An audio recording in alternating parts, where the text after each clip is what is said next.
On April 2nd, 1982, Argentina's military government invaded the Falkland Islands, 300 miles off the coast of South America and under British control since 1833.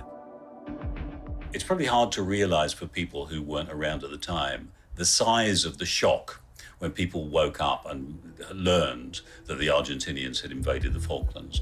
And then the news started showing coverage of Argentinian soldiers standing over British soldiers lying flat on the ground. It was taken very, very seriously.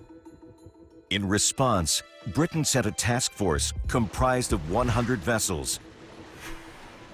A 200-mile exclusion zone was set up around the Falklands. The government declared any Argentine warship found within this zone will be treated as hostile and liable to be attacked by British forces. The nuclear submarine HMS Conqueror was part of the task force. It was ordered to sail to an area close to the Falklands, where the warship General Belgrano was believed to be sailing. As the former USS Phoenix, Belgrano had survived Pearl Harbor, but this was a new type of war. The General Belgrano was a rather old, but still moderately capable Argentinian cruiser escorted by 2 missile-equipped destroyers. It was part of a planned attack on the British task groups. HMS Conqueror, nicknamed Conks, was a Churchill-class nuclear submarine.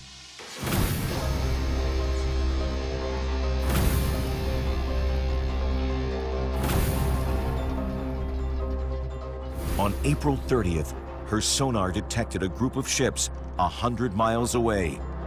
The Conqueror took off in pursuit. The following day, the ships were located just outside the exclusion zone. The Conqueror's navigator, Narendra Setia, kept a diary. There is 1 cruiser, the Belgrano, 2 destroyers and an oiler. We caught them in the middle of a replenishment at sea, which would have made a superb target. But unfortunately, they were south of the exclusion zone. The safest place for the submarine to be in order to follow the Belgrano and remain undetected is directly beneath her. So for many of the 13 hours or so before the attack, Conqueror is actually 150 feet below the Belgrano, which is a kind of sinister thought. At 5 a.m. on May 2nd, the Belgrano and her small flotilla received a message to return to their base at Ushuaia. There's been much debate whether the British intercepted this signal. What isn't disputed is that the British task force commander, Sandy Woodward, was deeply concerned about a possible Argentine attack. As far as Admiral Woodward was concerned, he was still in great danger, and that danger would be significantly reduced if the Belgrano group was wiped off the slate. Prime Minister Margaret Thatcher's war cabinet met to consider the request to sink the Belgrano. Permission was given.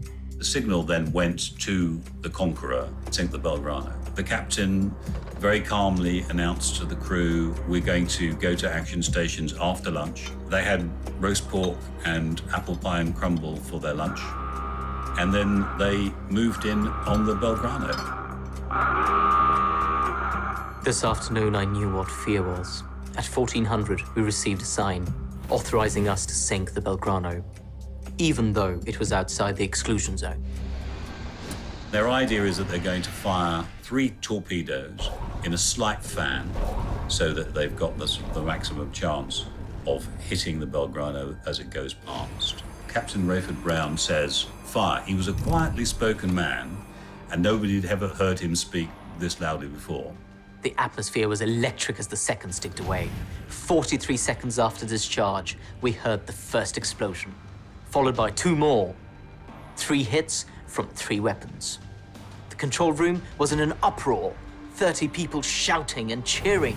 The first torpedo missed the Belgrano and hit one of the destroyers, but failed to explode. The second torpedo hit the Belgrano's bow, just below the dining hall. The third hit her stern. We will never forget hearing the sound of the Belgrano breaking up.